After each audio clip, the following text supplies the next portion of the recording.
Something I had done, I think, the past couple of years, and I hadn't done yet, and I felt like it was appropriate to bring it back since we're about halfway through the season now, is weekly power rankings. Yay! More content on the channel. How about that? I don't think that's a bad idea, but I don't know if it'll be any good. How about that? As we are 8 weeks through the season, felt like a good time to kick it off and start. That way you guys can kind of get a gauge or a feel for what I'm thinking about teams. You can check out my power rankings 1 to 32 in the description box down below. Now, in terms of the way this is shaking out, I think halfway through the year, I could definitely feel confident that the bottom 5 teams are correct. Now, maybe the order changes slightly, but I'm sorry. Redskins, Jets, Falcons, Bengals, Dolphins. If anybody else thinks there's a worse team than those 5, I sure as hell would like to hear it at this point. The Redskins are really bad, even though they have a couple of competitive games here and there. Their one win came against the Dolphins, for God's sakes, and it took the Dolphins blowing it on a 2-point conversion at the end of the game in order for them to get that first victory. That's a bad team. The Jets are 1-6. Sure, they beat the Cowboys, but they're a train wreck otherwise. And learning the lessons of don't hire a head coach from another team in your division that failed and ultimately got fired. The hell makes you think that it's going to work out any different? Exactly. The Falcons, Dan Quinn's not long for this world as a Falcons head coach, that's for damn sure. They have fallen apart defensively, and you have Matt Ryan out this past week, sure, but just in general, wasting these remaining years of Matt Ryan's career, and it's a shame to see. The Bungles are back being the Bungles. They're 0-8, and my God, they're just bad. And then, of course, the Dolphins, because they intend to be, are the worst. Although, don't they play each other in Week 16?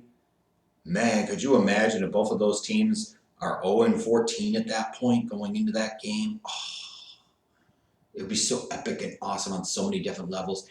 You have 2 teams intentionally trying not to win. They don't want to screw it up. Let's hope they can stay winless all the way up until that game, because that's a game that should be featured on primetime television for the train wreck qualities of it. But it's fascinating to me as you look at these power rankings and you see where some other teams are, where they really are falling short of expectations. The Steelers, you could say, is due to the Big Ben injury, certainly. They're 3-4, but again, this is a team you may be thinking playoffs, especially in that bad division, and look at where they are. But the Cleveland Browns are a far bigger disappointment, 2-5, like whatever the hell they are. They're just bad.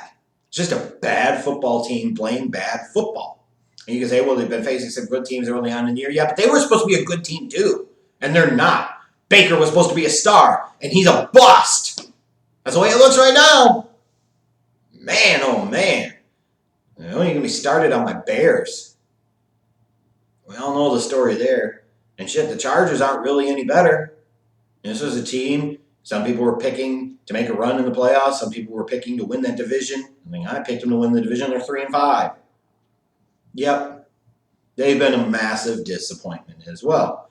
Whereas you've had some big-time surprises, I think you could say. The Colts, 5-2 after Andrew Luck's retirement. Not a lot of people potentially saw that happen. But that's a testament to Frank Reich and that coaching staff and that entire team for being able to keep it together in the less of ideal situations. Certainly, you've got the 49ers, I think, have to be classified as a big surprise. You talk about an undefeated team, 7-0. Their defense is dominating. Who would have seen that coming? The Packers, I don't think are as much are a surprise, even though maybe we didn't expect them to be 7-1, only because of the fact they at least have Aaron Rodgers. And you can see if things go right and the defense improved at all, and they ran the ball with a little more consistency and efficiency, that they could win a lot of games and be a threat to a lot of teams. So you could definitely see that coming.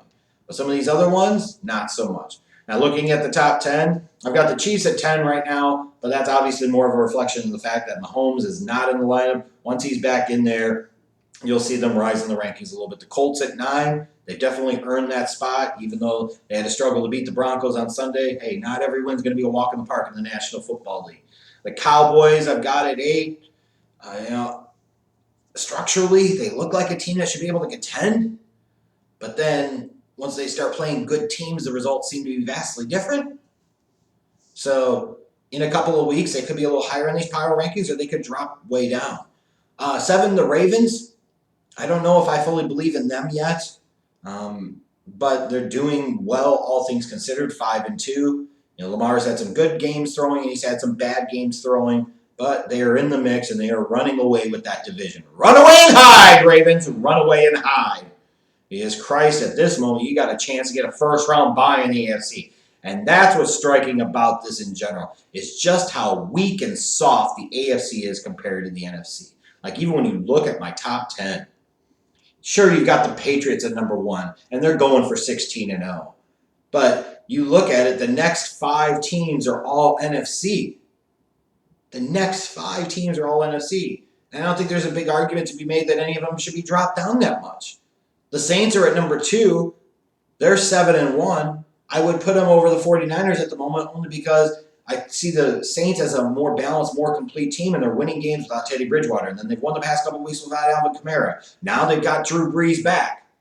Like, who are you going to take in the playoffs? No offense, but Drew Brees or Jimmy Garoppolo? Jesus Christ. Give me a break. You got the 49ers 3rd. Packers 4th. Seahawks 6-2.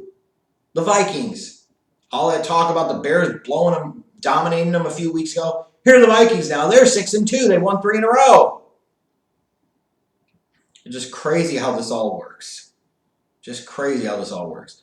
But those are my power rankings for week number 8. I would expect each week you'll see slight movement here and there. But now that we're about halfway through the season, you won't see as dramatic of movement. Whereas if I had started this a few weeks ago, you can let me know what you think of my power rankings. Feel free to blast away at me because chances are I'm not going to read your comments anyways. I'm just saying. So thanks for watching. I'm out.